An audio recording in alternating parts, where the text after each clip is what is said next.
feel like doing a spin. I've never done that before. What's going on? So welcome to Bike Story Night. It's official, we're here in Dallas, getting this party started. Thank you all for coming.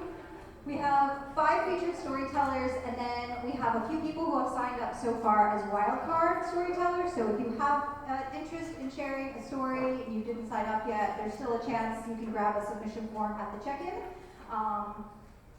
My name is Valerie. I am the creator and host of Bike Story Night. We are based in Austin, Texas, but as part of my bigger goal, we're going to other cities. We've been in San Antonio twice, and this is our first time in Dallas. So I'm super excited. I had a chance to come to Dallas last September for the Dallas Bike Coalition. I was invited to come share what I have going on. I have a friend in the Dallas Bike Coalition, and he knew about Bike Story Night because he used to live in Austin. And then I've also organized rides for the past 8+ years. I'm an organizer, founder of a really chill ride in Austin. So if you're ever in Austin, please come visit me on a Sunday. I also organized a women trans femme ride that I started just at the beginning of the pandemic. Bike Story Night is also a pandemic project of mine. This is my origin story. At the beginning of the pandemic, I had been furloughed. I volunteered to be furloughed. I'd started a new job, and I've been an event organizer, communications person for many years prior. And at my new job, we just weren't doing that anymore because of COVID. And so I sort of felt like this was a great time for me to take a break, because if you've ever done communications, marketing, you know that it's hard to turn off, especially social media. So it was a really great opportunity for me to sit down and really dig deep into myself. And I highly encourage you to really sit down on the floor if you haven't done this, and just start thinking, what are you good at? What can you do to help this earth, this planet, people here?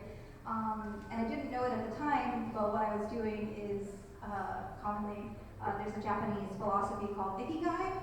If you haven't heard about it, and it's a great diagram, and it's basically the same thing, what are you good at, what can you help people, other people. So that's what I was doing, and slowly but surely I started piecing the pieces together. I've been an organizer for a long time. I've been a photographer since high school, and so storytelling was always just a part of my heart, a big part of my heart. And I love bringing people together. I love people in general. I love seeing people connect and grow. So little by little, just kind of kept keeping notes and thinking, I want to do this. And then I told a friend of mine, this was my idea, this was my goal for the year. And she said, that sounds really cool, you should do it. She told me there's this thing called The Moth, and it's a storytelling event. I didn't know about it, I hadn't heard about it, but it sounded cool. And 2 years later, I finally checked out The Moth, and it is super cool. And then 3 years later, maybe 4 years later, I got to go to a Moth show, and it's crazy how similar storytelling events can be. But I was pretty proud of myself because I didn't have that template that I was following, and I just kind of, through my experience as an event organizer and bringing people together, it just kind of came together. So we've been doing it for the past 4 years. We're now going on 5 years. This is Bike Story Night number 17. We do try to do it quarterly in Austin, and then of course continuing to try to do pop-ups. I'm super excited to be here at Four Corners. I'm so honored. This is such a great venue. It's so beautiful here, and the community has been really awesome and welcoming and supportive and helpful. So thank you to them as well. I can't thank you enough, and I can't thank the storytellers enough. And I hope that you all are ready to hear some great stories and be here together with intention. And I hope that you get inspired in some way to start doing more biking, or something you've been wanting to do that you hadn't had a chance to do. I hope that this evening kind of gives you that moment to take a breath and to just be here with each other and in this community. We are all friends right now. We are in a safe space. We are all here specifically to listen to these stories and wildcard stories and connect with each other.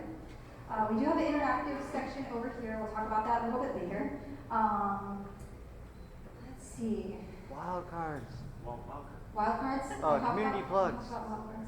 Also, community plugs, also important. At the end, we'll have an opportunity for people, if you have an event or a new business, it doesn't have to be bike related, you have 30 seconds to come up to the mic after all the stories and give your elevator pitch, essentially, to the community here. And if you standing in front of on the mic is just not your thing, but you want to get the word out about something, we have the community section over there. We do have some cool prizes also, so stay tuned for that. We'll do that after intermission. If you didn't get a program, there are a few programs at the check-in. You can get some at intermission also. But yeah, we're super excited. This is going to be a really fun night. Let's warm up this room, shake off our shoulders a little bit, and give a big round of applause for everybody that's about to come up.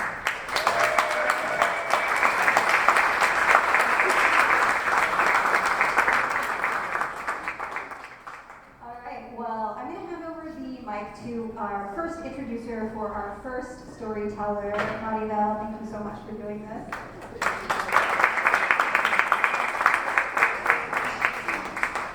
Hey guys, thanks, welcome, and thanks for coming out tonight. Like Valerie said, my name is Maribel. I am with Hangover Riders. I've been riding for over 5 years now.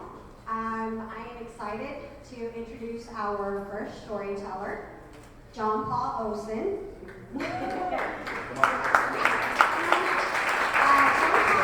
Paul is a group that brought both of his passions together, which is bikes and theater. So let's get ready for a story that's got it all. Give it up for John Paul.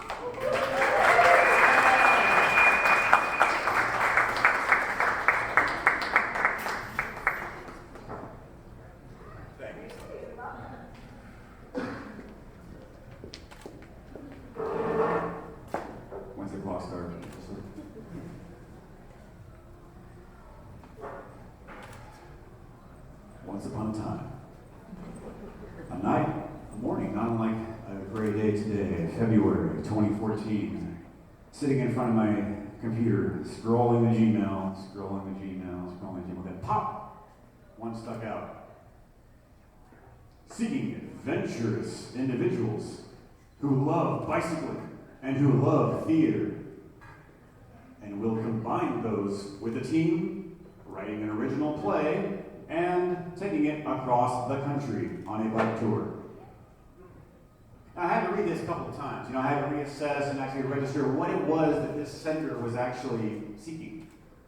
Because, crossing the country on a bicycle, that's a hell of a thing.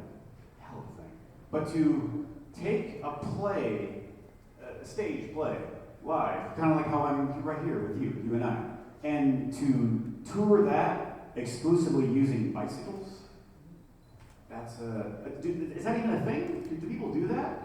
Is what was going through my mind, sitting there on that drony day. And I'm going through withdrawals because I just moved away from a artist complex warehouse for 9 years, living in this very vanilla house and a very vanilla thing. So I'm hesitant, but I respond very timid. I like bikes. I like theater. Maybe let's talk. Not 2 hours later, bing! Oh, that's right, my phone number was attached to the whole signature thing, okay. Hi. And already by the tone of this person's voice, I could tell this was serious. This was going to happen whether or not I wanted to be a part of it. So I better say yes. My experience with bike touring at the time was just, 2-3 nights on an old clunker Raleigh that my dad found for me, an old English thing that is really meant for the beach with 3 speeds on it. I went from Stockton, California, tried to make it to Sonora, and then the crank started doing that. I'm turning around, so that was the limit of it. So going in 2015, from 1982 to 2015, I just basically had a bike. I have had parents that would always encourage just having a bike, which is, thankfully, I've always thought of as a necessary asset to own, just part of your life. And I dragged it from place to place that I lived in the West Coast, in and out of the military. And I thought, okay, this will be a year that, even though this project of yours sounds difficult, and I'm sitting with the founder of this project across a table over tea, and she's pitching this whole thing to me. It sounds possible, just bloody difficult. But let's do it. Why it sounded possible is because they didn't plan it for that following summer, but the summer after that. So for the next 15 months, bicycle mechanics, experienced bike tourists, triathletes come and talk to us and give us tips and tricks on how to actually pull off a fine bike tour, as well as meeting theater directors, acting coaches, devise experts, how to devise your own play and write it in such a way in which you get to express something meaningful, something from your heart, collectively. Well, somehow we raised $20,000 on Kickstarter.com. Friends and family, crowdsourcing, emailing, it happened. Don't ask me how, but we saw about 19,000 and a half of that because nothing to get cut, but it turned out to be just enough, right? So this was the route we took, and it's a total of 4,600 miles. By the time we got to here, we realized we made a big mistake. I'm just kidding. We realized that within like the first few hours of the first day. We shoved off from San Francisco's fine ocean beach, and that's okay. That happens every once in a while. And the sand is getting up in our panniers and our bags and everything, and our puffy coats and whatnot. That's half of a play in our minds and our hearts, written down on little scripts. The play wasn't even completely formed to our satisfaction, but we thought, you know what, it's a deadline. This is the day we gotta go. May 23rd, we took off. We made it to LA for our first show in 2015. And my brother's really too blown away by this right now. My brother's really blown away. We need a medic. We need a medic right now. Let's get a medic in here, please. I'm so glad that I didn't have this person's name, but I'm so glad that it's okay. It seems like. That was Charles, my brother. Oh, that's your brother. Oh, wow. Wow. Yeah. Okay. So that's the name. I'm glad, he was still in the chair. He didn't hit his head, so that's a good thing, you know.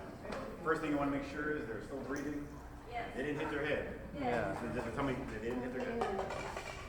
People pass out a lot, and it's no big deal if somebody faints if they don't hit their head. Well, it sounded great. I just had to check in and making sure everything. So I found that everybody was paying attention and laughing and enjoying the story. So I think it's going well over there. I can tell. So I think we are probably good to go. Take over the mic again. Thank you, JP.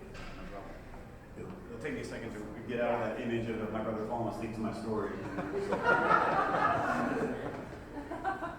Okay, I'll be more dramatic now.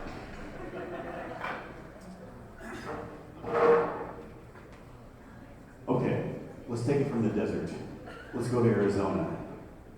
Who's from Arizona? Anybody? Or who's in the desert Southwest or anything familiar with it? Okay. So you know that sometimes if you pitch a tent in a random spot that you want to do a stealth camp area in, you might be in the nest of scorpions. This was my least favorite campsite. The only light source that was nearby was a parking lot amber light. It was the same color as the scorpions. That was hard to see. So it just like the best place that hosted us, thanks to warmshowers.org, it was basically a life center.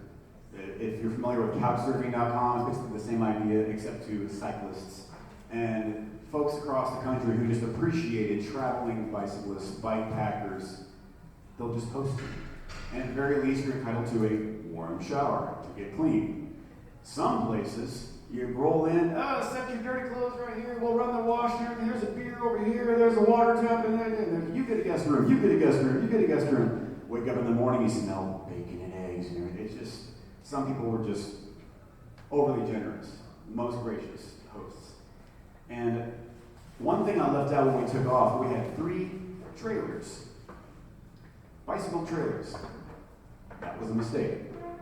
do not bring bicycle trailers, especially if you're heading out of the California coast. We had somebody take our extra stuff, the unnecessaries, by San Diego. And from San Diego to Tucson, Arizona, New Mexico, all the way to Colorado, somebody with a vehicle was going to meet us at our next show. These pre-booked venues that somehow was arranged logistically. To me, that sounds like a nightmare. But they were all pre-booked, and with all the fundraising, raising over 20 grand, these places were like, you know, they were also gracious enough to, with no charge, lend us a venue, not unlike this one, but not quite as nice as this. And my favorite one was in Pinos Altos in New Mexico. It was the old opera house in the Locos Pinos Saloon that was at least 120 years old at the time. So that would make it 130 years old now. And that was the first stage, a legitimate actual stage we brought our play on, and it was a big honor. And so let's go to so this is a common lunch that we would have on the roadside. Big spinach tortilla wrap with hummus and sriracha and bell peppers and anything you have on the side, and tubs of peanut butter, and throw that into bread. Yeah, a lot of corny, cheap, convenience store kind of food, which is kind of what you'll find in small town America. But hey, yeah, when you're riding 50 miles a day on average, 8 to 10 hours, a day with a good 2-hour break in the middle, you'll take anything. Your body just says, feed me fibers, feed me tortilla chips, feed me anything. And so you have Lilia, myself, Alexis, Fenner, Dara, Jenny, and Ren, who was a friend that I took, of course, taking the picture. Ren was our tech guy. Ren did not want to join us after I asked him in the second or third month of 15 months of preparation before we took off. He's like, nah, I'm not interested. But once he saw that we raised $20,000, he's like, okay, I'll join us. Among the 7 of us, 2 couples formed, romantically developed. It's one in Santa Cruz that made it quite obvious, and because it was my friend and Dara, so that was, which is, hey, that happens. But usually when I get a crush on somebody in a play or a group or something like that, I'll wait till after the project is done to be like, hey. So needless to say, there were plenty of emotional conflicts that occurred in the 13 weeks it took to take this trip. By the time we got to Colorado, and this is worth mentioning, because Alexis, the one in the middle there, actually twisted her ankle in New Mexico, so understandably, we had to split up a little bit. This crew rented a car. This crew took a bus to meet us in Denver. And then the last crew stayed on the bicycles and braved the climbing elevation of New Mexico into Colorado. Of course, the 2 groups that broke off into their own vehicles, another couple, that's fine. But when you're crossing Mosca Pass over the Continental Divide in Colorado after the Great Sand Dunes National Park going east, it's meant for horses, not bicycles. You cannot bicycle that. I'm literally dragging our rig like this over rungs and rungs of rock. And after meeting part of the crew in Colorado Springs before Denver, we were blessed to see my parents, who are actually here tonight, as one of the vehicle assistants who had helped on the leg between Albuquerque and Denver with all of our unnecessary stuff. And then Denver was it, halftime. Hey, stop. Woof. Tap the Rockies, we're taking a break. Let's downsize. Let's downsize the play. Let's downsize our panniers. Let's downsize our minds. Let's stop. 10 days, took a break. Let's rewrite the play. And we made it more tight, more succinct. And we were taking the rest of the trip with more confidence. And the 10 days, we had enough time to relax and chill. I had enough time to make my first Spotify account and my first Tinder account, for that matter. And I thought, hey, I'm going to New York, Chicago, Detroit, everything. And we got a cool play. I think this is pretty. I think we're quite a catch as a collectively here. By the time we got to Kansas City, it was like everybody's drinking beer by lunchtime and everything. And she's like, oh, it's got malt and real, it's got fiber in it too, so it's good for your muscles. it got, the worst heat that we got was probably going into Arizona, but that was 100+ degree heat. And every 10 miles we had to stop and douse ourselves with a portable water bladder, a shower bladder, and ride some more. It'll dry up again and again. So Chicago, Detroit gave us some confidence because we were going to go through Canada, Ontario, back into the U.S. with Niagara Falls, of all places. And the stop and rest mostly looked like this. The stop and rest was just one of the best times to just stop and take a break, rehearse a little bit for the play. And the play, you might wonder, what was it about? What did we do? It was a little, it was a little close to reality, but at the time we thought it was pretty a dystopian future. Like, okay, what if all of the West Coast had consistent wildfires and everybody was just fleeing to the East Coast? Nobody wanted to live in the West Coast anymore. They were fleeing the East Coast. And we'll take our play, we'll set the scene completely at the final gas station, the filling station, and I was the gas station attendant at Gas Lust Corporation, Gas Lust, the corporation. And the gas pump was played by my camping air mattress. One of the vehicles was played by corrugated plastic over one of our bicycles.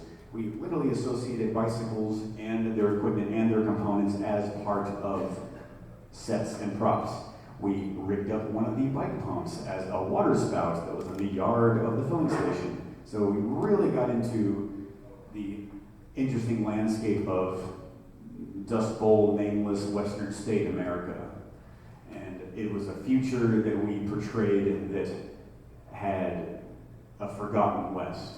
And interestingly enough, the farther we actually took our play going east, this is not part of our trip, by the way, this is the more we heard about another wildfire and another wildfire in real life, on the West Coast. This was 2015, by the way. Okay. And that's fine. Holy tire tube blowout. We all got really, really good at changing tire tubes by Colorado, really by New Mexico, no problem. So we downsized, and then it was a saving grace to downsize everything. And the comment that was heard very often that just sank my heart when we met this very kind 94-year-old man who was just in the parking lot of the Taco Bell, just curious about what you folks do on here. I told him about it, told him about what we're doing. He said, man, I wish I had done something like this when I was young. My God, what you folks are doing right now, you kids are doing, I wish I had done something like that. What a trip. My heart, it made me thankful to do it, and it made me wish that and hope that I would do something like this again. And sure enough, I did a couple more rides with Agile Rascal crew. We made it to New York City by the end of August, and if you, some of you might know New York, this is the Brooklyn Bridge. And we did not plan the picture well, so we had to really lighten up everybody's faces here, And our good friend Jenny, whose parents live in Flatbush of Brooklyn, made us have the finish line right there. And I can't really say, with every bit of confidence that we're all BFFs now. No, it's not true. In fact, one of the guys was my friend. To some degree. Now you learn a lot about people when you cross the country with them. And some aspects you like to, okay, I'm going to keep that part of you that I've never known before at arm's length, and the rest of you, there's still respect there. More like a chosen family. Because if you have a family member that you know of, you don't have to like them, but you're part of something that you've experienced that you can relate with, and that stays with you. So even though we don't keep up with each other, that's a family. So the Agile Rascal Theater. Look us up on agilesrascaltheater.com. I'll do a plug later or anything. But thank you very much for listening to my story. I'm going to take my brother right now. Thank you very much.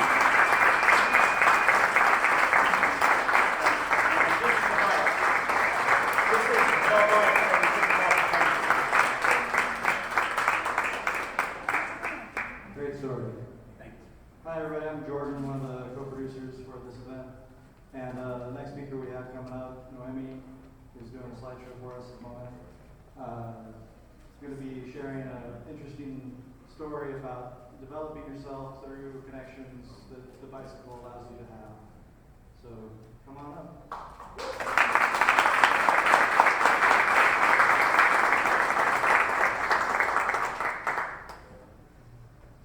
So I'm from Dallas, Texas. I was born and raised in Dallas, Texas. Walnut Hill and Marsh Lane, if you're familiar with that area. So I've been biking for like the past 20 years, right? Like since I could ride a bike. But I feel like my relationship with biking has changed just as much as I have. And before growing up, I would ride my bike, and it was like a childhood fun thing that I would do with my sisters. Fun fact, I'm a twin. And it was like how we would parallel play together and listen to music and just, ride for like 2 hours. But now I feel like I'm definitely using biking as a way to just grow my community, but also like challenge myself in different ways. So this is a picture of me at Austin Yellow Bike Project. So I currently live in Austin now. And so they offer workshops where they teach you just like basic maintenance skills of a bicycle. So this was me with like my mountain bike that I have now. And yeah, like I guess I kind of picked up a thing or two. I think I kind of only really know how to change it flat. So like don't ask me about a drivetrain or anything like that. I don't know that far. But now, since moving back to Austin, it's definitely given me like a different appreciation for also your relationship to your built environment. So one thing that I like about biking is that like your range of motion is just expanded exponentially compared to a vehicle. Like, I feel like with a vehicle, obviously like there's rules, there's laws that you have to follow, like very legitimately there's like, dotted lines, like that's why autonomous vehicles are possible, because like the rules are just set. But with a bike, like you can do just so much more. And so this is me at my very first cyclocross race, which was extremely difficult. After like taking 2 bike camping trips this past fall, and like a few hundred miles under my belt, I got overconfident, and I was like, I can totally do this cyclocross race. And I think I placed like 8th to last or something, but I was like, I placed. So yeah, this was me sort of just like trying something new and really challenging myself like aerobically. The endurance capacity that like those athletes have, they're just kind of crazy. But yeah, so one thing that I'm now looking forward to is also participating in my first gravel race. So next weekend actually I'll be doing 100 miles in Oklahoma for Mid-South, yeah.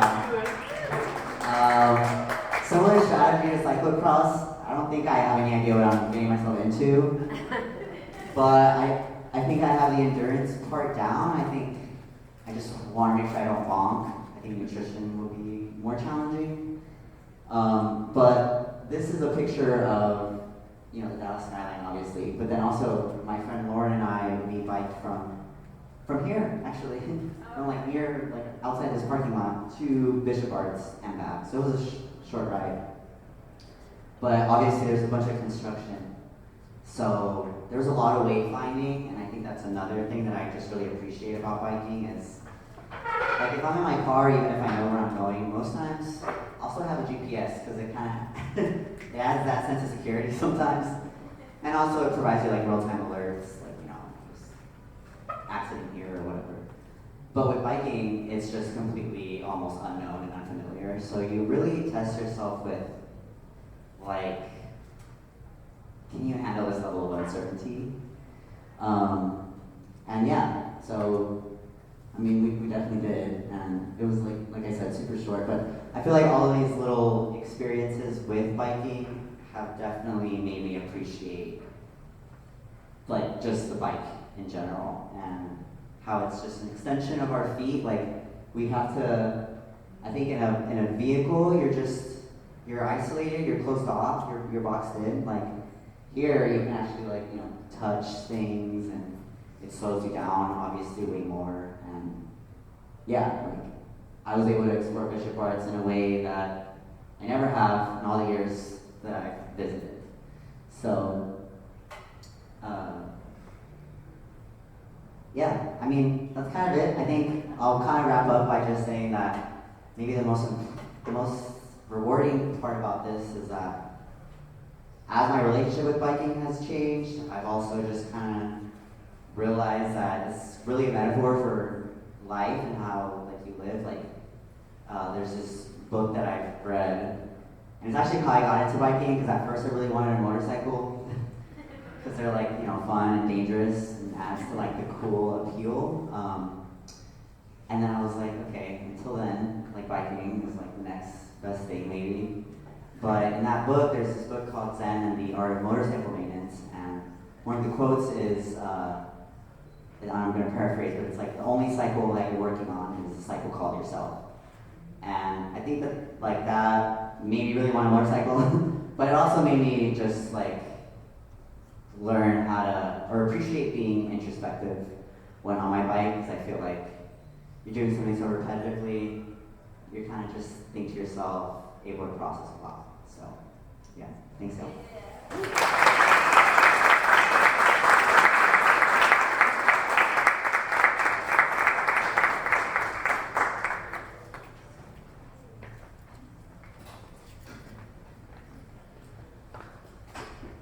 Hello again.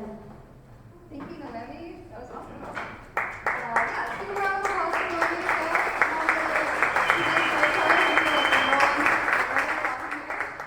I'm really excited to be introducing our next storyteller, who story actually took place a couple of decades ago. So just FYI, if you have a story from the past, or if you have a story that you want to honor someone, or someone inspired you from the past, or you can totally still sign up as a wild card. We do have a few signed up, so we'll be letting you know and having those later. But this story is a little bit wild, so buckle up. I just want to tell you right now, keep it chill, Mark. Okay, there's a child in the back. He's doing really great. Thanks. So our next storyteller, Mark Manson, come on up here.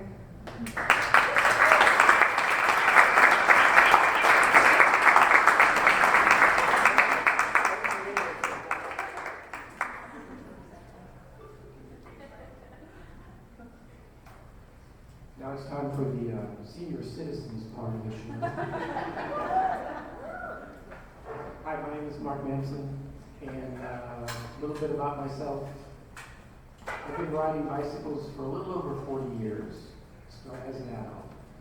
I started in the early 80s, and from New Orleans, I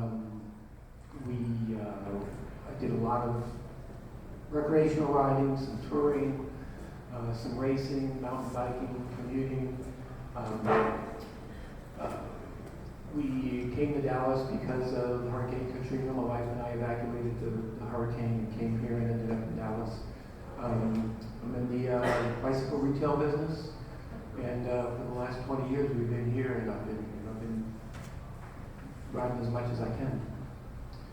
When I was going through my Instagram, I came across the thing about bicycle night, story night. I thought that was pretty cool, and I figured I gotta have something, over the last 40 years that I've experienced that I can maybe share with a group of, like-minded people. So I started thinking about some of my experiences, and one of them was our honeymoon. Was a 5-day trip in the Texas Hill Country on a tandem. But I didn't want to relive that.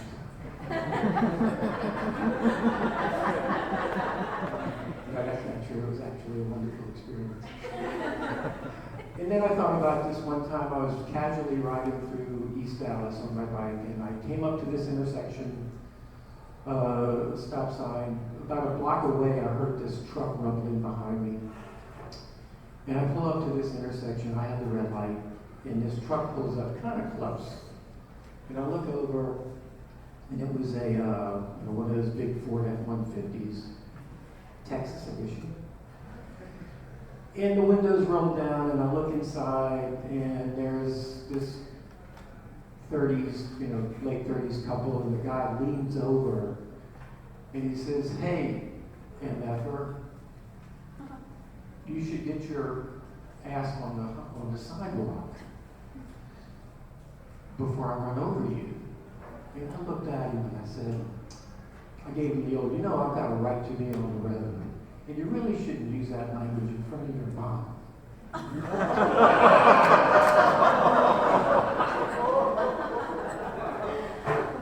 didn't take too kindly to that. But I thought of this other story, this other instance that it happened when I was in New Orleans. This was 1994 Memorial Day. I think it was a Monday. And I'm commuting to work. I had 2 jobs. And I work as a gardener at a historic garden in New Orleans, beautiful 8-acre estate. I was part of the gardening staff. It was a wonderful experience. And I also just got a part-time job at a bike shop, biking bicycles in the mid-city area of New Orleans. And at the time, I was commuting to work on a nice British 3-speed, an old bike from the 60s. And Memorial Day, I worked at the store, at the bike shop. I worked at the garden. Got off a little early and was going to go over to the bike shop to see what they had going on over there. I didn't realize it was closed on Memorial Day. So I start to make my way home. And my commute home it followed this little waterway in New Orleans called Bayou St. John. And it's very, very scenic. And I needed to cross over an overpass. The bayou followed adjacent to City Park. And part of my commuter route was over this overpass. So I'm chugging up on a British 3-speed over this overpass. And as you can see, it's over a railroad crossing and a highway. The bayou kind of, as you can see, it really gets kind of small to go under that railroad bridge there. So as I'm riding up this bridge, I see a rippling in the water down almost underneath that bridge there. And I thought, no, it's a cool little animal down there. I like to watch animals, and it's playing, it's doing something. So the water's rippling, I'm looking at it. It goes under, I figured probably it was a nutria, a rodent that's not indigenous to Louisiana or to the United States until they were brought in for the fur trade from Argentina in the 40s, and they got loose and they proliferated. So I figured it was a nutria. It would go down, get something to eat on the bottom, and then maybe come back up. The problem was that when it resurfaced in the same spot. Usually an animal would probably resurface a few feet away from where it went under. So I thought that was unusual, and I was observing it, a couple more times. I was going up the overpass. So it piqued my curiosity. So I decided to turn around, go back over the overpass, and make my way down to where that spot was. And as I approached, it was, I realized as I got closer, I realized that it was a snout that would come up and then go back down. And unfortunately, it was a dog that was there. You can do the next slide. And I parked my bike. There was a gentleman running. He was a jogger over there, and I called him over. And as he was coming over, I was taking my shirt off because I needed to get into this little body of water and save this animal. I was hoping that it wasn't very deep because I didn't know how to swim.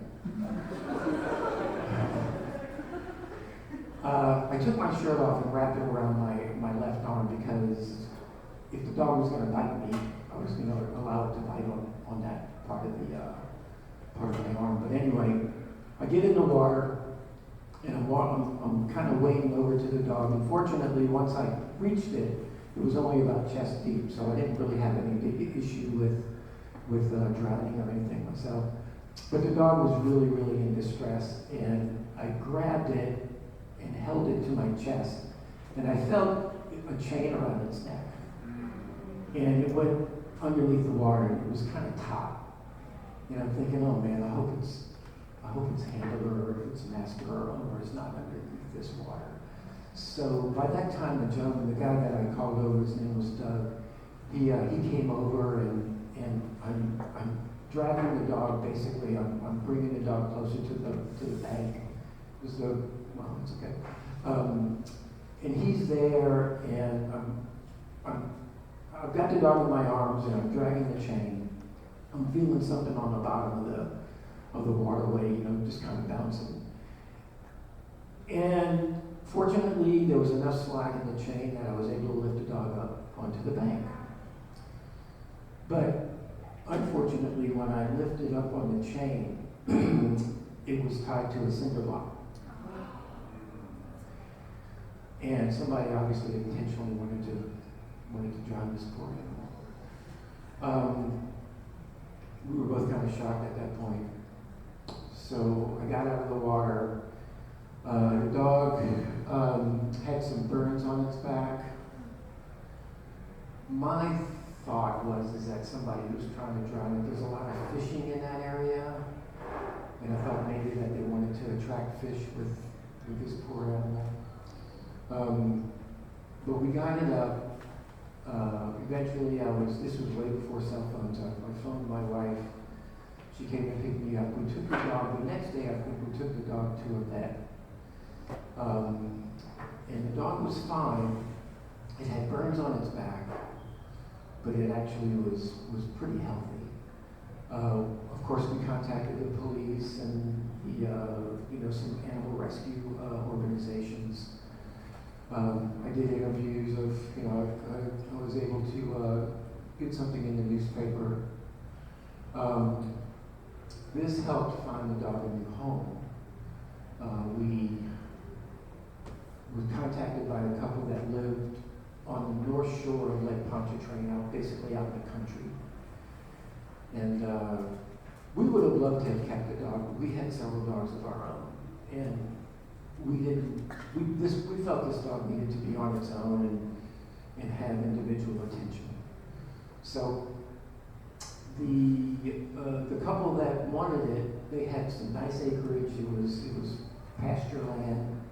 I think they may have had some horses. So after everything was, we settled, we drove it out there to its new home. I think they named it Lucky. And it lived its life, running in the sunshine and playing in the pastures. So, thank you so much for listening.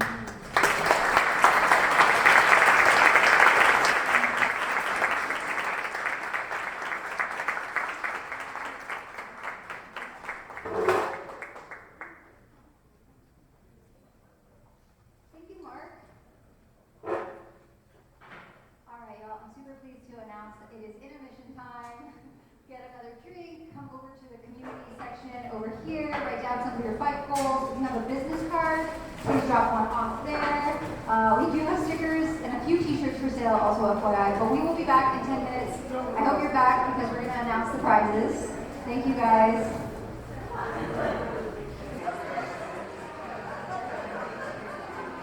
First ticket, first raffle prize winner. It is 564 524. 524. Yes! We got a winner in the back. Right there. $25 for Bike Mark. $25 on Bike Mark.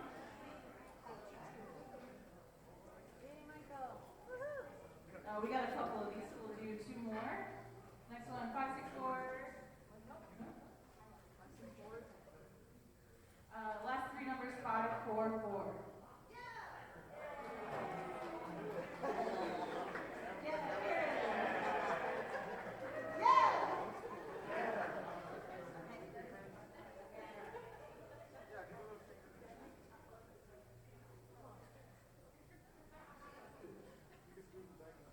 Okay, next one more bike part. Let's see. Last three numbers 545. Is that also accurate? Okay, nice. One more. We need to shuffle that thing. We need to shuffle it. Get on here. Shake it up. The election was stolen.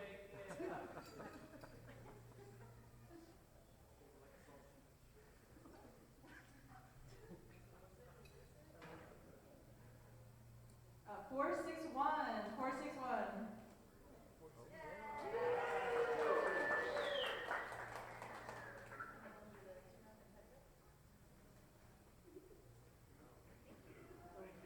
Okay, we have a free tune-up, also from Bike Mart.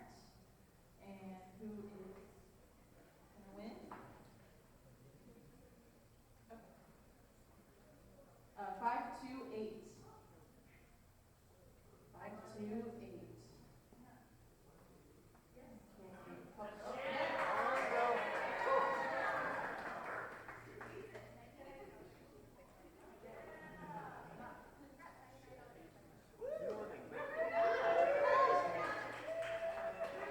Okay, we got two more at the end. They're pretty good in my opinion. So it's a premiere pass for the Dallas Bike Ride coming up on May 17th. Whether you get the premiere pass or not, I hope you join us, join me, I'll be there. And the premiere pass is a jersey and access to the lounge at the end and a couple other perks, so it's worth $165. And also $100 for Putty Go is the other price. So stick around and we'll do the raffle at the end. Okay.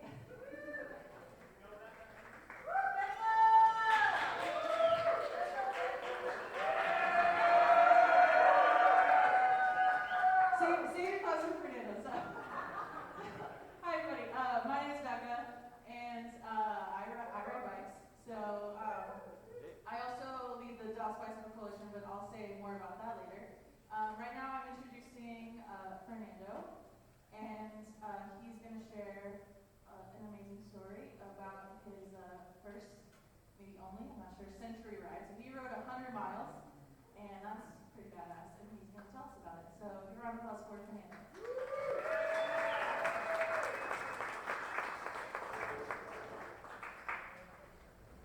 All right. You guys still know how to read? All right. Hello, everyone. My name's Fernando, Ferdy, however you like to call me. And first and foremost, I want to thank the Bike Story people for letting me be up here with the mic. Y'all might have made a mistake, so we'll see.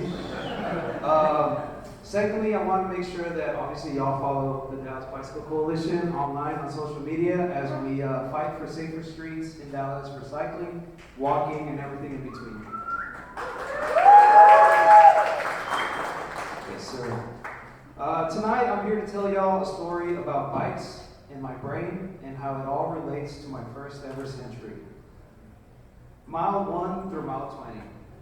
I was born in El Paso, Texas, and I grew up, in Chuco Town. And I grew up in Ciudad Juarez, Mexico. Two cities that seem sort of forgotten by both countries, even though we're one of the biggest binational communities in the world. We share a border, a people, and a culture. Growing up there, I quickly realized how resilient and chingon. Sorry, I hope I know there are children here, but I hope that child's not bilingual.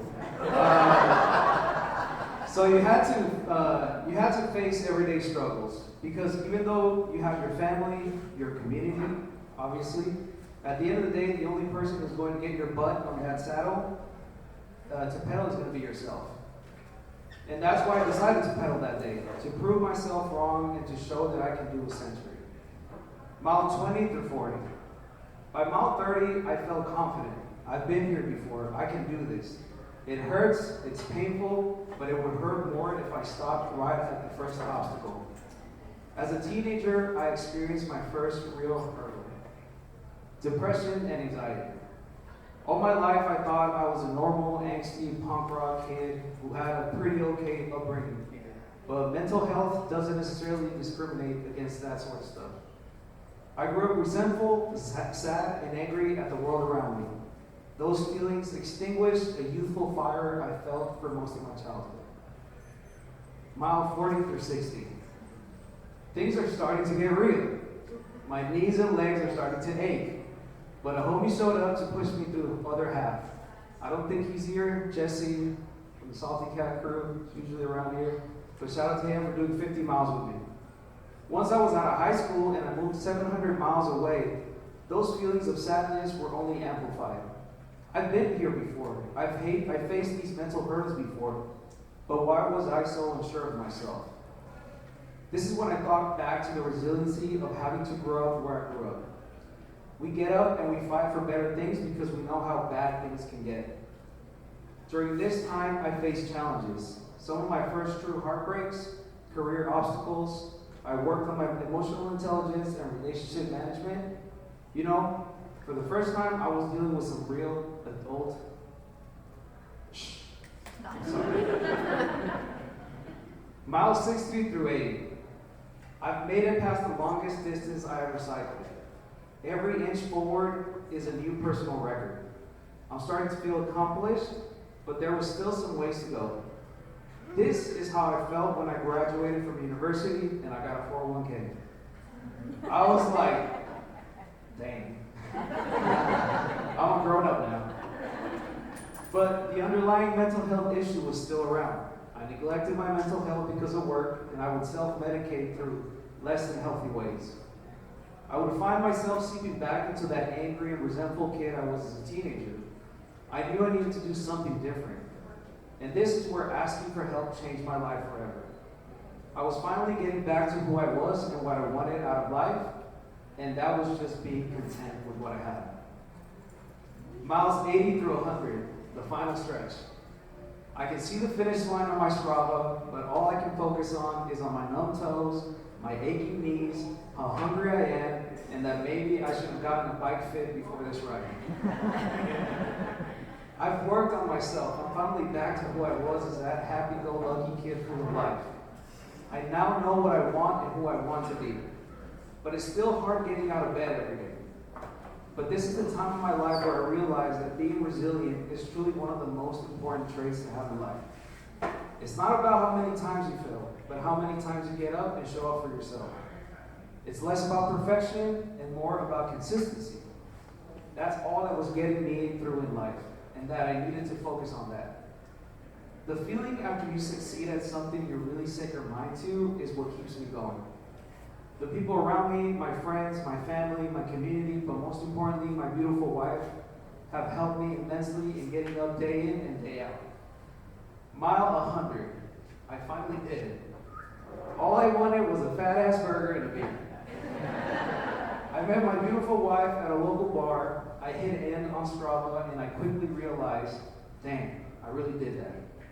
And here I am on a stage, well, in front of y'all, talking to a group of people who I know have felt this sense of accomplishment before, but they're probably all unaware of just how anxious and nervous I was before telling this story. But even if I failed at doing this here today, hey, at least I did a century ride. Thank you.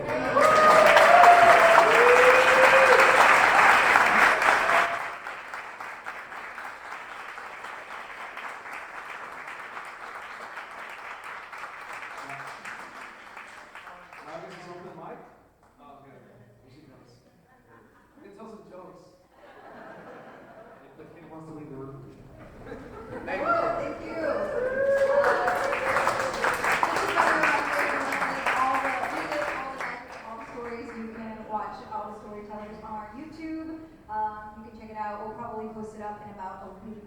But I'm also going to introduce another storyteller I'm super excited to introduce. This is our last featured storyteller, and then we'll have wild card stories. So if you fill out a wild card form, I'll be looking for you in just a second. So our next storyteller, I had a chance to meet her at her cafe a couple months ago when I came for the Dallas Bike Coalition, when I got to visit this wonderful space. And it was really sweet. Samuel invited me and, hosted me, and it was really, really nice to come and talk about Bike Story Night and all my bike advocacy and stuff. And then the next day we went to go get coffee, and I was like, oh, cool, like, where are we gonna go? And of course, Samuel's been here for a couple years now, so super cool. Do you know Samuel from the Dallas Bike Coalition? Hey, y'all?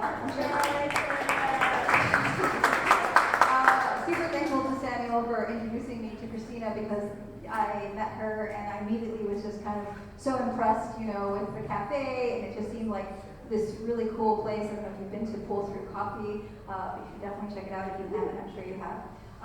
And it just felt really special to me to come to a city and like, you know, do this opportunity to talk about like story night, which I don't actually get to do very often until I'm hosting an event.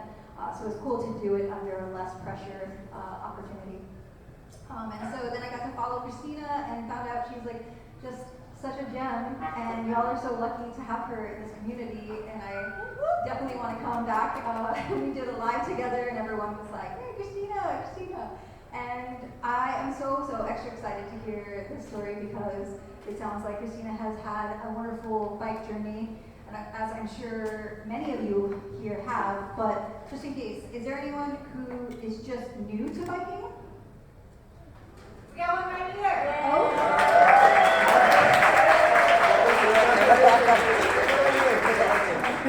Are you feeling it? Are you like, I'm gonna bike more?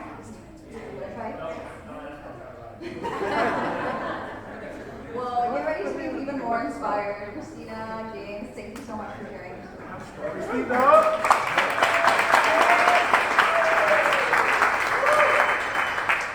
Hi. I recognize some of you, so that's helpful. I'm very nervous, and this microphone is very loud. Yes, I'm Christina.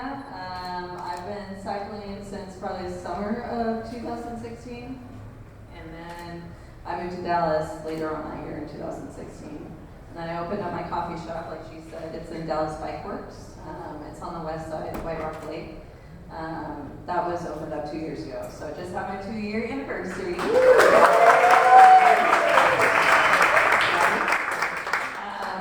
But with coffee, we obviously emphasize coffee and focus on coffee. But another thing I wanted to focus on and use the coffee shop as a platform for me to be able to do so was the community. And not just, you know, the cycling community, but the White Rock community too. Like, what are things that I can do in my position to give back with everything that they've given to me? I'm gonna drink water because my voice gets parched. And how can I leverage my position in order to fill in the gaps that I see in the community? So yeah, that was kind of a really big goal that I had in mind when I opened it. For example, there was no bike swap, which actually Sam was the one who suggested that idea of the bike swap. There was no actual bike swap in Dallas, other than, you know, there was a close one in Denton, but there was no one in Dallas proper. So now we have a biannual bike swap. There was no kind of women's group ride or a group, like a hub for women, for cycling women to like feel comfortable in the male-dominated sport. So we just started women's, you know, monthly group rides a few months ago with Lauren Stevens. She's a pro athlete. She has a ton of knowledge. And then Jen Davis, who's starting her own thing at Lauren.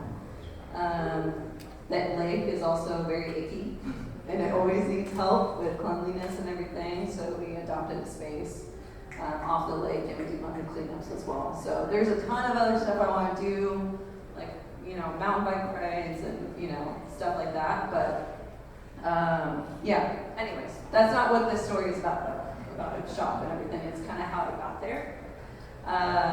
If you were to talk to any of my half a dozen siblings, they would say I'm not the person that I am now. Now I'm like annoyingly optimistic about life to the point where I probably drive my girlfriend crazy. I'm the kind of person where it's like, you can do anything. Whenever she's like, you know, speaking doubts and stuff. Yeah, I'm pretty idealistic. I'm kind of a go-getter. I definitely wouldn't be up here right now. This is terrifying, but it's cool because I'm doing it, you know? But yeah, if you were to ask them, I was super shy. I was kind of written off as a mute child. I had a lot of auditory kind of processing issues growing up, and I was terrified. Like, I was just petrified of living as a kid. I was raised in a homeschooled family, so we just didn't really leave the house all too much. I didn't have too many friends. I didn't have many peers to kind of look up to or anything, or, you know, figure out life with. I had my siblings, and they were awesome. But I kind of used my older ones as a cripple, kind of like my speaking piece. You know, I'd mumble at them and they would be like, she wants water, you know? The house I grew up in was very religious, very kind of extremist mindset. And it's like everything that you learned about life, you learned it through a lens of fear, you know? You didn't have any kind of optimistic outlook on possibilities or what you could do with your life if it was anything other outside of, you know, the church or something like that. It was very doomsday, you know. Y2K was crazy. Not for you guys, apparently. It was for me. So yeah, I think with that kind of pressure and everything, it made it even more terrifying. And then you don't talk to other kids, you know, like there are other people who had a great homeschool experience. I'd probably homeschool my kids if I had some, but I do it in a very different way. But yeah, I think, and then there was a lot of focus on certain things. There was extremities in certain things. There was rigidity and kind of militant, you know, upbringing. But in other cases, such as stability and empathy, understanding, and you know, basic education, it was lacking. And I knew that was going to happen. I knew my education was kind of not where it should be in the world, but I couldn't talk to anyone about it. I didn't know where I was, so it just built up more of a fear in life and everything. It's like, started looking at like adulthood when I was a kid, and I was like, dude, I'm not gonna make it past high school. I don't know what I'm gonna do, you know. And then like we all had our little things that we're good at. Every kid has a thing that they're good at in their family. Mine was art and sports. But I was always told by, you know, your parents and everything, it's like, that's not going to get you anywhere, you know? So it's anything that I could bring to the table that like kind of fed me, it was just shut down. It wasn't a great environment.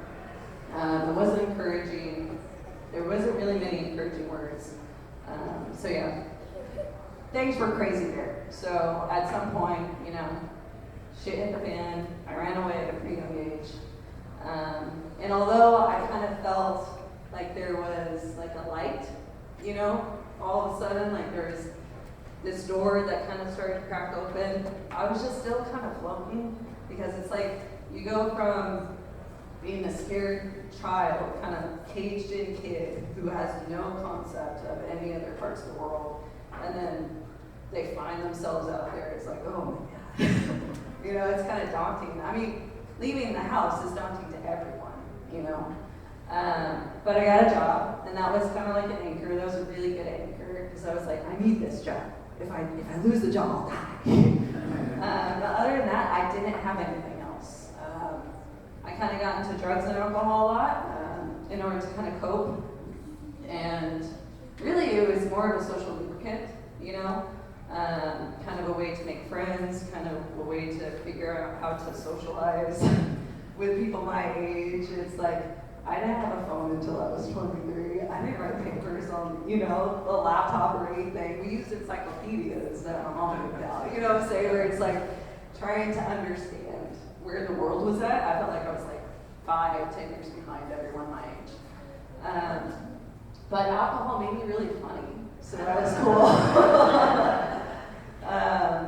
But yeah, it quickly turned into more of like, less of a social, you know, lubricant, more of like, almost like a feeling like a need.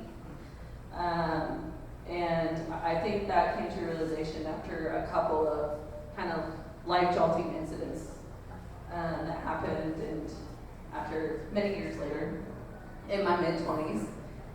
And it kind of made me realize I need to, you know, get my shit together, so to speak. You know, figure things out, try to find some kind of healthier outlet and everything. I needed to revamp my life and figure it out, because it wasn't gonna continue if I kept down this route. And that's when a bike came in. So I woke up one day and I was like, oh man, I'd love to bike. You know, that'd be awesome. And I know that if I don't act on those thoughts, then they'll leave really quick.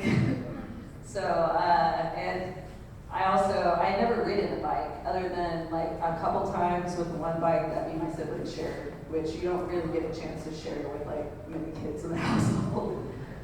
So I went and bought a bike, and I started riding a lot around my neighborhood, but during the time I was living in Kenny, so there's not really, at the time, there wasn't that much riding.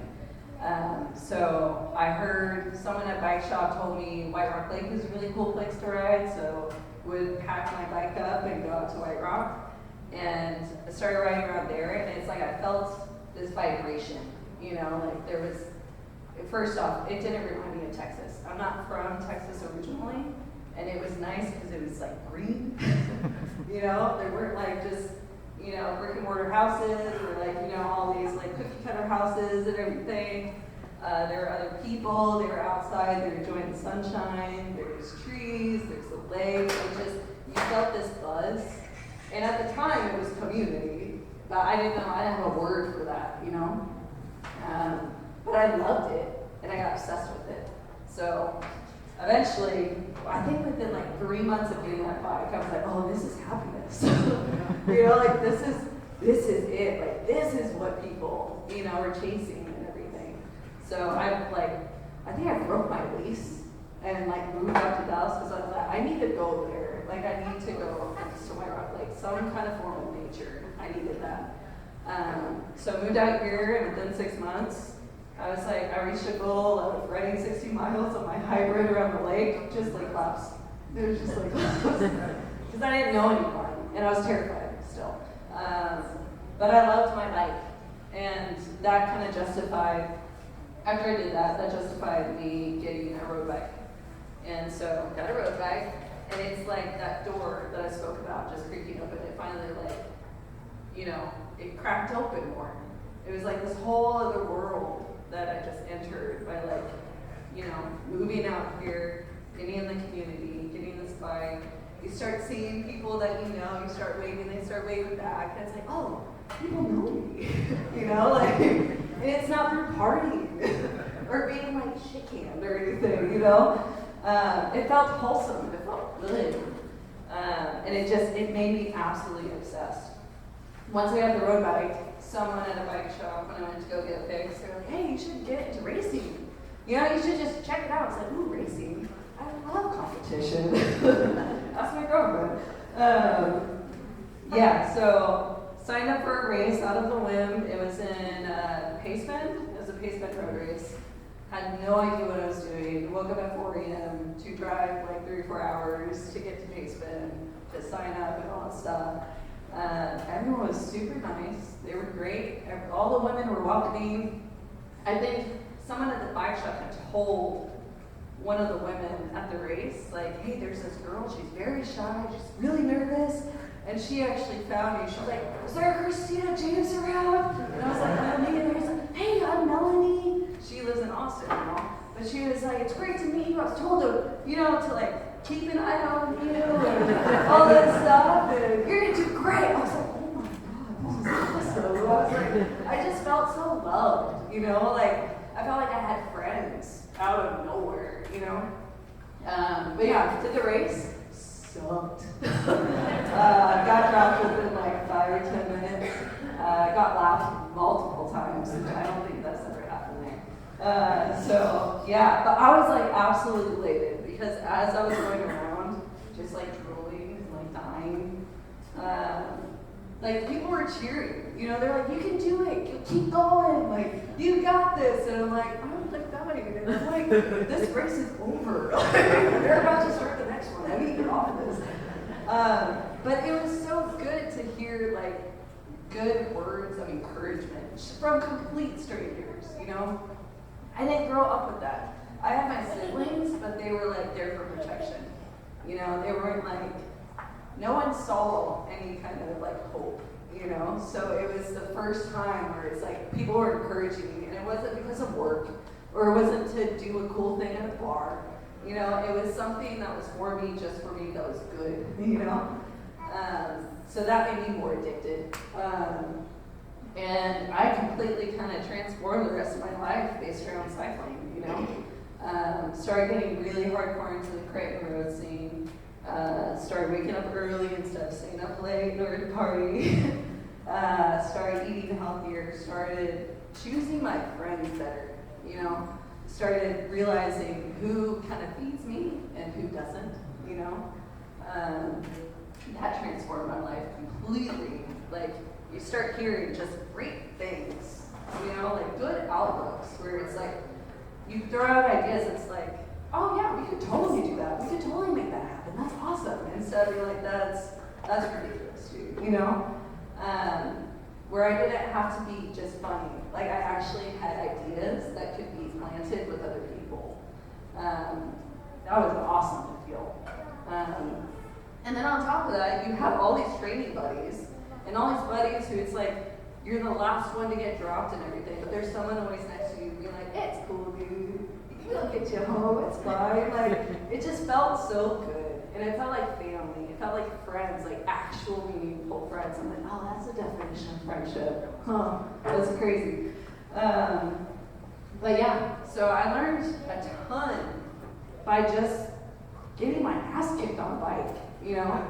Whether it was like training rides, eating, you know, like, I think I'm like 4 rounds of stitches in my freaking chin for how many times I've fallen and everything.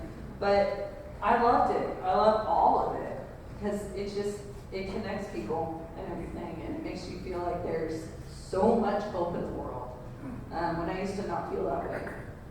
So yeah, it kind of opened up my eyes and taught me grit and discipline, looking through the lens and right away, you know, see possibility before you see doubt. And I started applying all those lessons to the rest of my life. Instead of looking for what's going to kill me next, you know, and how to avoid life, I started looking for opportunities. So in comes Boyd. Boyd is the owner of Dallas Bike Works. And around 2020, I was going through a breakup.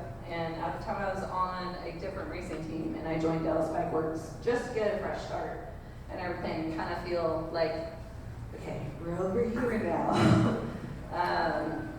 So joined their team, started racing with those people and everything, started being out the shop, and kind of jiving with the owner and everything. And I just saw an opportunity there, like an idea popped in my head, where it's like, how do I fuse both my passions, coffee, which I had been working, you know, in some kind of form or another since high school, and bikes. And that just seemed like a great opportunity. He had a ton of space, and the business was there. There was no other kind of, no one can move into that spot because it's pretty secluded. I don't know if you all have been to Dallas Bike Works, but there's not really much room to grow anything else. But so it was just perfect. So I kind of sheepishly went to him, I think over beers, because I was like, okay, we're good. Okay. And I was like, hey, what do you think about opening up a bar or a coffee shop, and I'll run it? And he like laughed. He was like, whatever, I don't know anything about coffee. Why don't you open it, and then, you know, you can get it rent. And he was like joking, but I was like, yeah, I'll do that. I can totally do that. Like, yeah, we'll make a plan. He was like, okay, whatever, make a business plan. And I was like, I will. So I went home, and I think he thought I was like absolutely just full of it or whatever. But I was like, it like stoked up the fire. I was like, did he just, I don't know if he took me seriously, but I'm gonna say he took me seriously, just knowing that it like fed me. I was like, oh my gosh, I have an idea that I could make something. I saw like a whole future that I once dreamt of that I was like, I'll never amount to that, you know? But I went home, and 2 months went on, and I made this business plan, collected data. Like, I actually like went through the work of making a proper business plan, talked to other business owners and everything, talked to city people, and, you know, picked out data and everything that you need for it, came up with 5-year projections. I was highly impressed because I could not even finish a paper, you know, in high school. So 2 months later, I come up to him and I slapped the business plan. He was like, "Oh shit, you were serious." And I was like, in the back of my head, I was like, "Yeah, I was serious." And I was terrified, but I was like, "Yes, I'm serious." You know, I was like trying to like, because you can't go into a bike shop full of dudes and be like, "I got a business plan," and be petrified. So it's kind of like I like walked the walk until I was the walk, kind of thing. But he met me on it, and it kind of snowballed from there the next 2 years, which is crazy. It took 2 years to open. We kind of pummeled through it. We stuck through it, and if it wasn't for the community, my friends that I had built, friendships throughout that time, I don't know if I would have stuck with it, because there were so many moments of doubt, whether it was like, my own imposter syndrome, or my lack of knowing how to run a business, or, if people will even show up, or, oh my gosh, this is taking so freaking long, like, I'm just a joke now, and then fighting like the shot guys, where it's like, is this gonna happen? Are we having doubts? Like, can't she do it? Because it's been 2 years. It was my friends in the community where it's like, no, keep going, stick with it. Like, you can do it. And those are extremely powerful words when you're not used to hearing them. Like, it just like feels like drugs. Where it's like, no, you're right, I can't. Yeah. So we opened it in February 2023, finally, and it was a hit, and it's going great so far, and I love it, and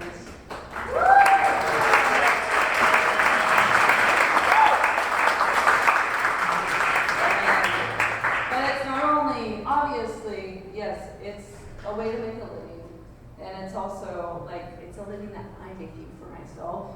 I get to call the shots. There's so much freedom in that, and it's a creative outlet that I didn't even realize I needed. I've been in art, and I kind of put that aside through my early 20s, and I kind of lost it. But it kind of revamped my feeling and my love for art, and it just gets your brain ticking again, and that's a great freaking thing, But along with that, it's kind of like my personal thank you to the community that kind of like gave me a purpose. I'm gonna cry. My girlfriend said it's okay to cry. But yeah, so that was my commitment when I opened it, was like, what can I do in any decision that I make on giving back? Not just coffee, things that make me money, but how can I help? So yeah, that's my story.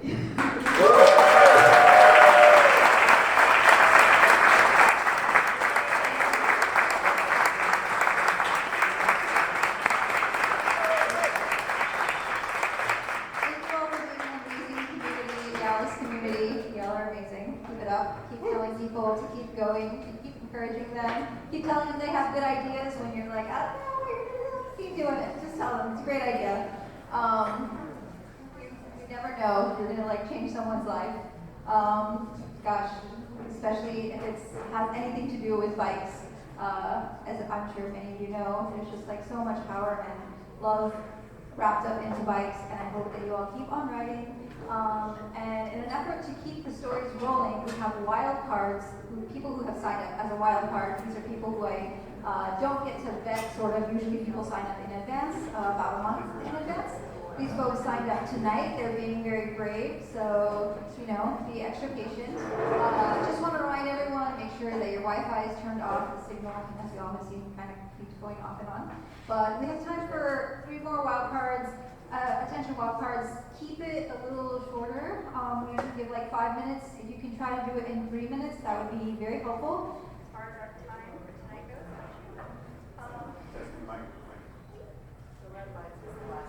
oh gosh, oh boy, we might need to. Okay, I don't know, hopefully that was me or no. Okay, we may get through 3 wild cards. And then community plugs. If that doesn't happen, we will just have time to mix and mingle, share stories with people. Brought it back up. Community plugs are an opportunity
without him.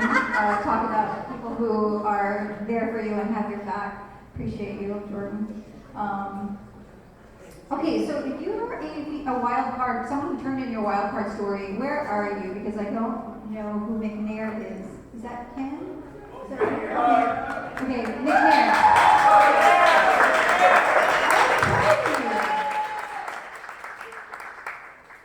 McNair, I'm sorry to have to shorten your time. You have 3 minutes. Can you do it?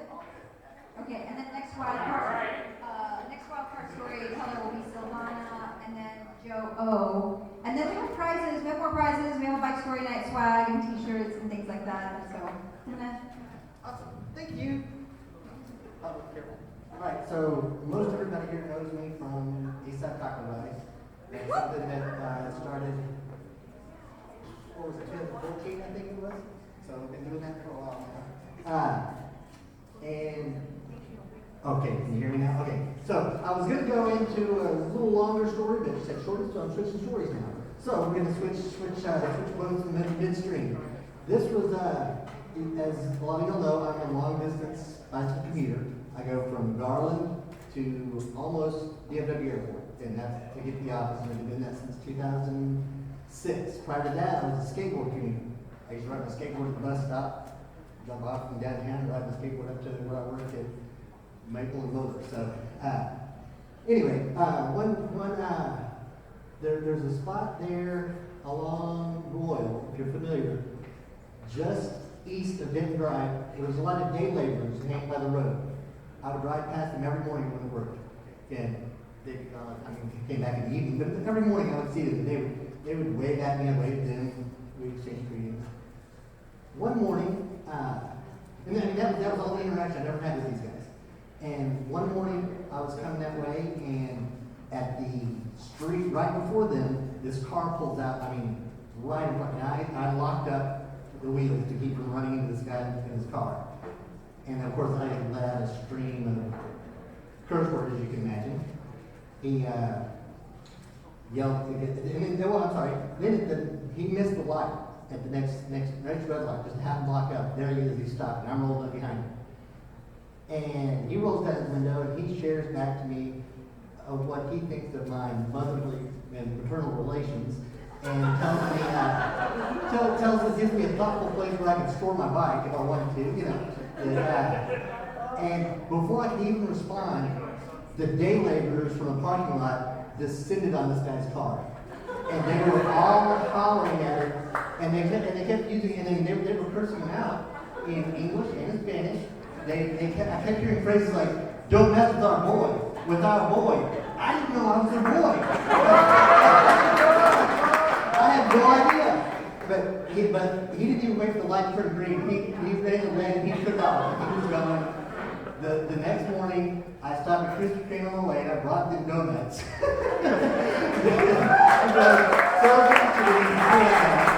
And obviously, the exchanges between me and them from then on, they felt a little more meaningful, a little more heartfelt whenever I saw them and would relay that to them. So, yeah.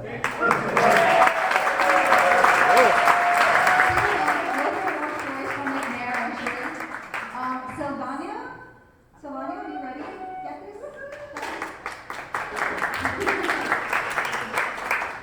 Alright, I know again, you have 3 minutes. You got this. We can share, okay, we can share more after.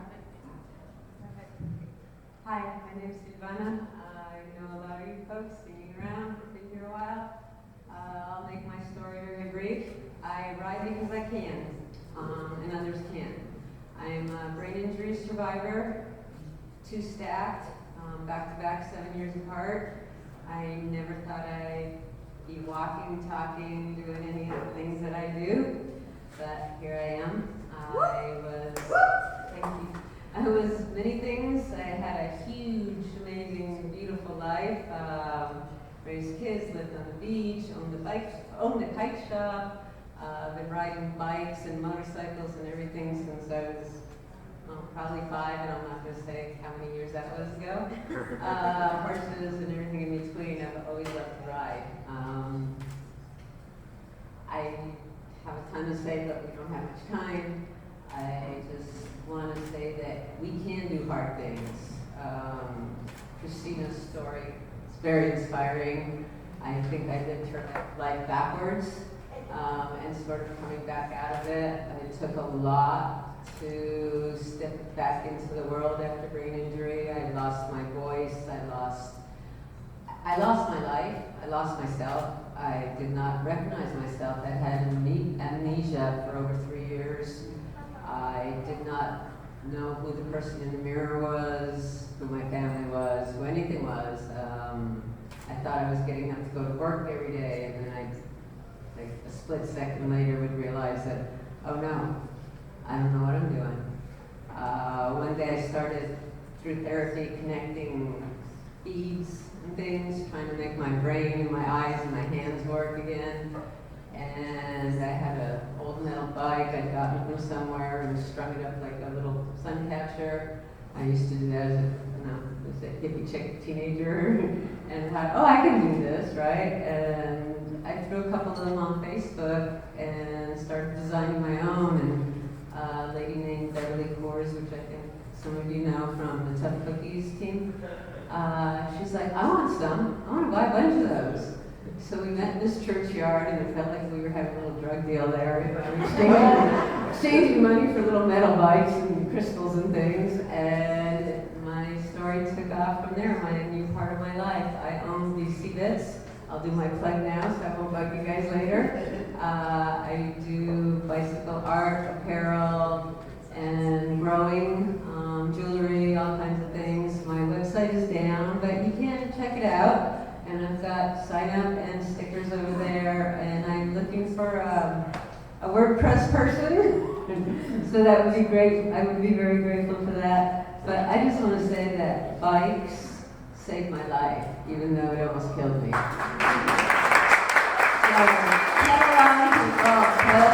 tell lies smiles, because, you know, it is contagious. So keep doing it, all right? Thank you so much.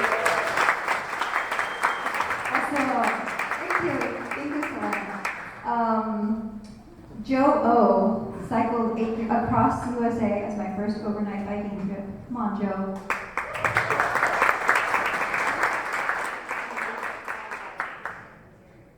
Stand here, okay. How you doing? My name is Joe. I'm kind of new to the Dallas area. Ohio way originally. I bike quite a bit, going around the neighborhood. It was always just kind of just local transportation where mom wouldn't take me. You know, we had a few kids, it was safe, so we were replaceable. Went out to Silicon Valley, worked as an engineer, and never did much biking, but a few people started getting me into it a little bit. Did a few rides, mountain biking mostly. We go up a big mountain and kind of go down. It's different than in Dallas. So I did some longer rides, 100 miles, a couple 200 Ks, including the death ride, which was 15,767 feet. Not that I was counting every single damn foot, going up and down. And then some friends talked about doing these longer rides. And so I'm going to kind of plug just the possibility in the seeds of your mind that interests you of a kind of bike packing, you know, bike touring. So I thought, well, maybe I should do a trip. I've never done an overnight trip before in my life, so maybe I should do a beginner trip. And so I thought, well, maybe I was near Silicon Valley. I could go out to Santa Cruz, this little pier that was about a half mile into the ocean, and maybe I'll go to Portland, you know, but not Portland, Oregon, like Portland, Maine, you know, across the nation.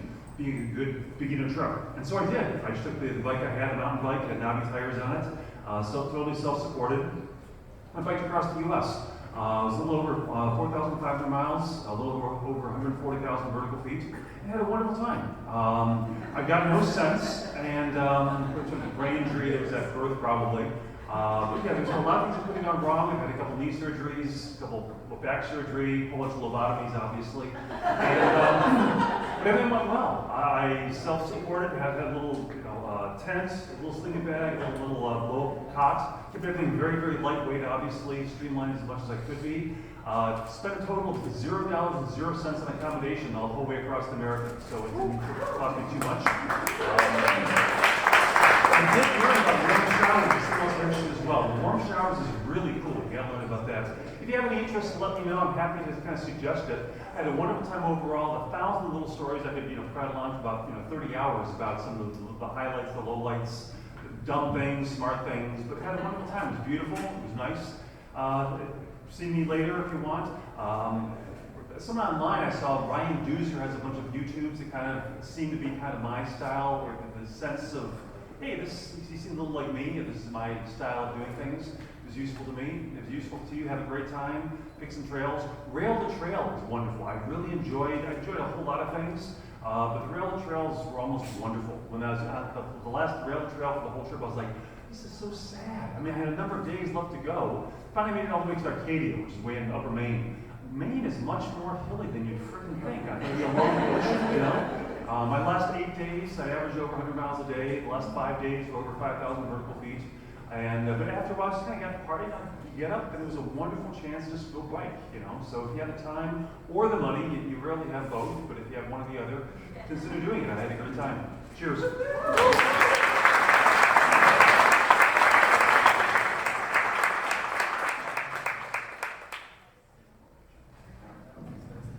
Y'all hear that? You better watch out. If you keep biking, you might just find yourself on the other side of the U.S. Never know with biking. It's that cool.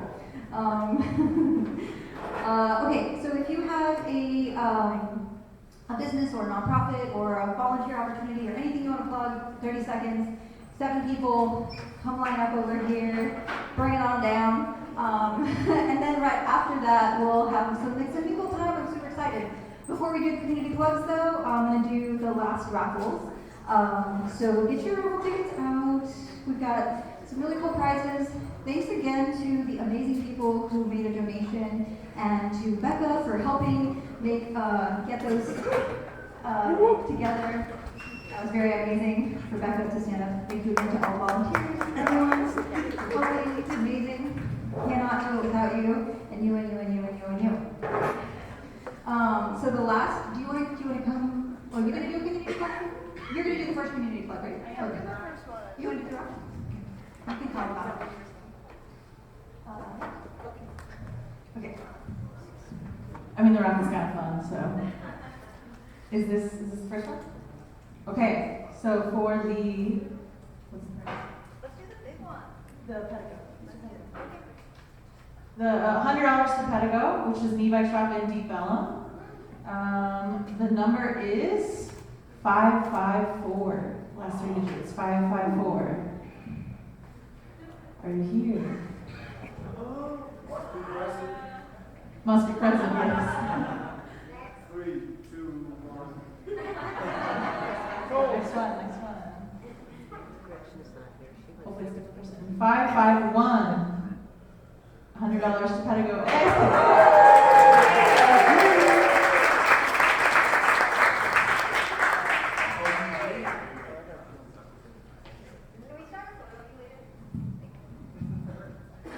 And our last prize?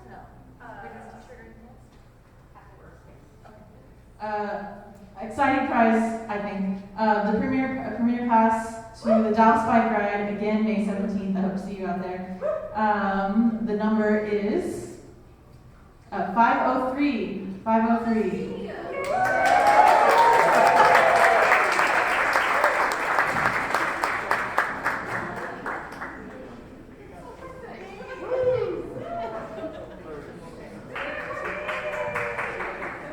Okay, and we got to finish up, we got some Bike Story Night swag. So we got 2 here. 519.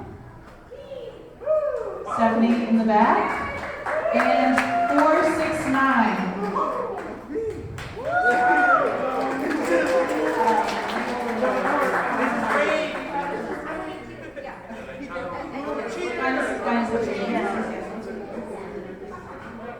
Oh, the orange bike.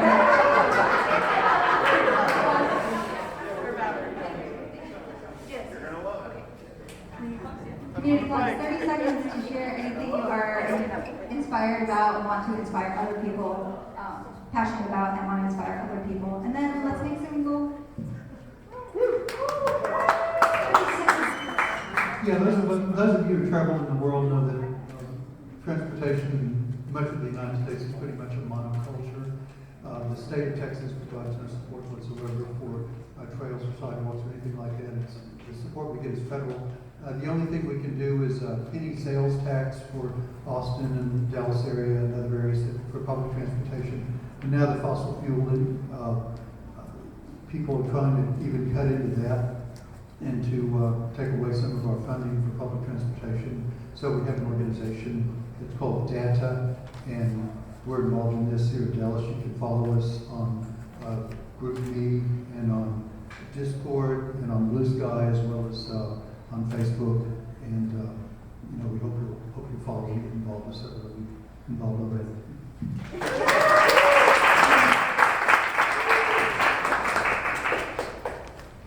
Hey guys, so I have a nonprofit. It's called Happy Riders. It is a we recycle the used bicycles for children. We refurbish them, and then we have 2 events out of the year where we give those back out to the underprivileged communities here in Dallas. Kids just come, it's first come, first serve. They come and get a bike for free, and they go happy, even though it's a used bike. So if you know a company, or if you yourself want to donate a bike, whether it's small, we go up to high school kids. We provide bicycles for them to go to school. We would be more than happy to accept any type of donations, whether they're used, new. If you have old bicycles that are just, collecting dust in your garage, let us know.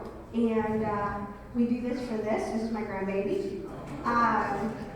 We also try to do family bike rides so that the parents and the kids can join a bike ride with possibly DPD. They have helped us out a lot too with our nonprofit.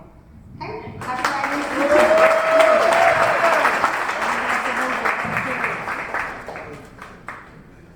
Hi everybody. For those that don't know, I'm Heather McNair. I'm with Bike DFW. Bike DFW is the regional nonprofit working for more and safer cycling across the Dallas-Fort Worth area.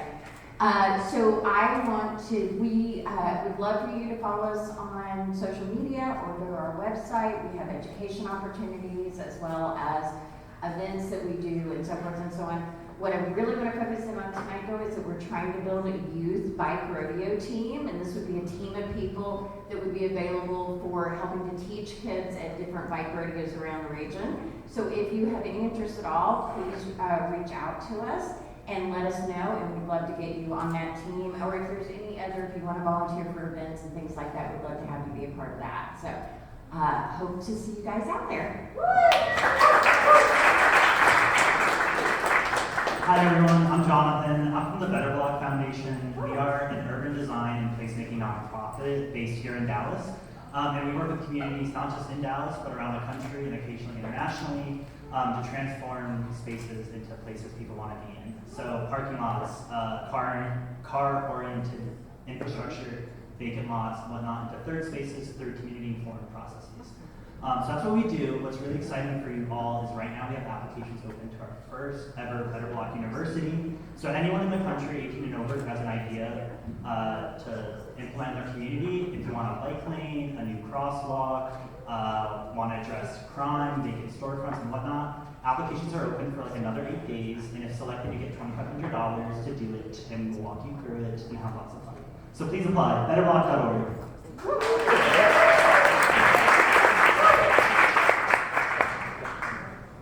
Hello, I am Cherie Thompson, and I started about 5 years ago Redbird Bike Club. And we meet on the first, third, and fifth Monday at the Dallas Executive Airport. Now, I help train mostly beginners and from all ages. So I have seniors from 2-year-olds. And I also allow scooters and roller skaters. So sometimes we have a free ring circus in the parking lot, but it's an organized chaos.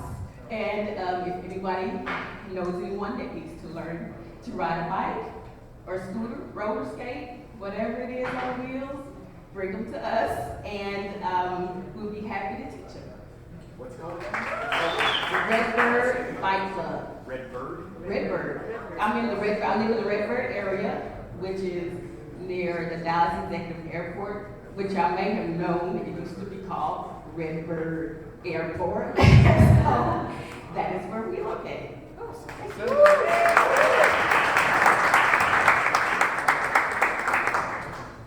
Hi, my name is Erin. I'm one of the organizers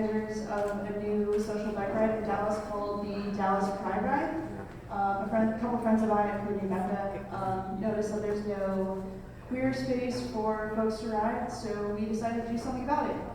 It's a quarterly ride. We're looking to patronize queer allied and queer-owned businesses. Our first ride is going to be on March 22nd from 12 to 2, and we have an Instagram. It's Dallas Pride Ride. Thank you. Thank you.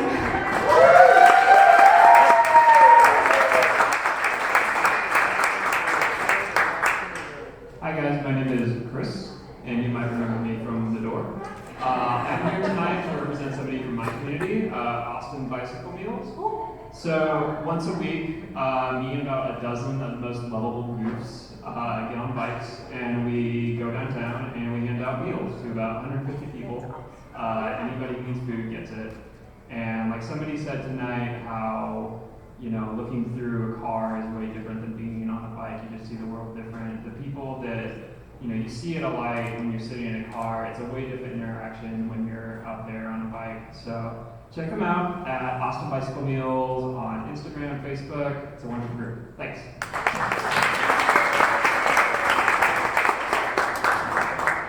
Hello. My name is Becca Cormla with the Dallas Bicycle Coalition. I am plugging the Dallas Bicycle Coalition. I have a long list here, so please follow us on Instagram, on Facebook, whatever, or Blue Sky. Instagram primarily. If you're on Blue Sky, Fernando actually runs the Blue Sky account, so heck yeah. Let's see. The draft, hopefully final draft of the bike plan is up for public comment right now through the end of the month. So that's a city thing, but please take a look and leave a comment. DallasBikePlan2025.org. And it's currently scheduled to be voted on during City Council on May 28th. If that date changes, we'll let you know, but if there's any way you can get off of work, come to City Council, City Hall on May 28th. We'd love to have a huge celebration, celebrating this 3-year process of getting a new bike plan, so look for that. Another big update, we are launching membership, and as a low-cost way to opt in. Primarily, we just want to say that if you want Dallas to be safe for bikes, be a member of the Dallas Bicycle Coalition, because then we can say we represent so many people in this city that care about making Dallas safer for bikes. So look for that, hopefully in the next month or so. On Instagram, on our email list, we will have more information. March 22nd, we're going to do a coffee social before the Dallas Pride Ride, so come out for that and learn about our advocacy goals for the year and the annual budget. Town halls are coming up, so we're going to share more about that.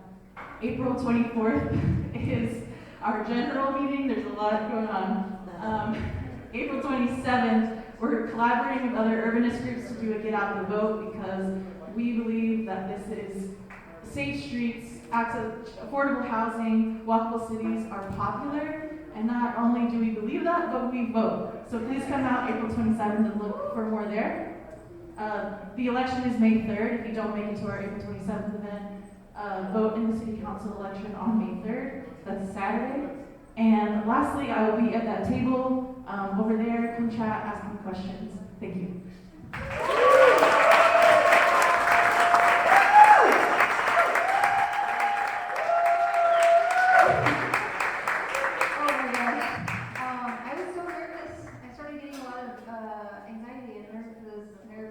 Creeping in like a week before the event, and I just kind of really appreciate all of y'all and all of your support, like sharing and spreading the word. It really makes a big difference. This event cannot happen without an amazing community like you, and without you all getting out there and riding your bike and inspiring other people at any level. It doesn't have to be. I just want to remind you, like, even if you're riding like a mile or less or anything, like, just keep on riding and showing everyone how important it is to get out and create community, and just like give yourself that love of riding the bike, because it is like just so needed right now, especially, invite people out on a ride or go ride by yourself because it's an amazing feeling as you feel like this crowd has just been like amazing cyclists. So I feel like I'm preaching to the choir, but I just want to say it again. This event wouldn't be possible without my love for community and for biking, and I thank you again for coming out and joining and donating and supporting, and all of the volunteers, and once again, we really can't do it. Thank you to Four Corners Brewery once again for being an amazing space, and thank you to the Hangover Riders for being so clutch, and just thank you for accepting my story night here in Dallas and supporting so much. I really, really appreciate you. On that note, with this amazing community. There's one more prize. BC Bits donated a prize and I forgot. I'm so sorry. That's so sweet of her to donate with her stuff. Which, by the way, there's more stuff up there, so here. So if you have tickets still, shred your ticket. Its last number is 490. All right, storyteller. Please stay up here with me.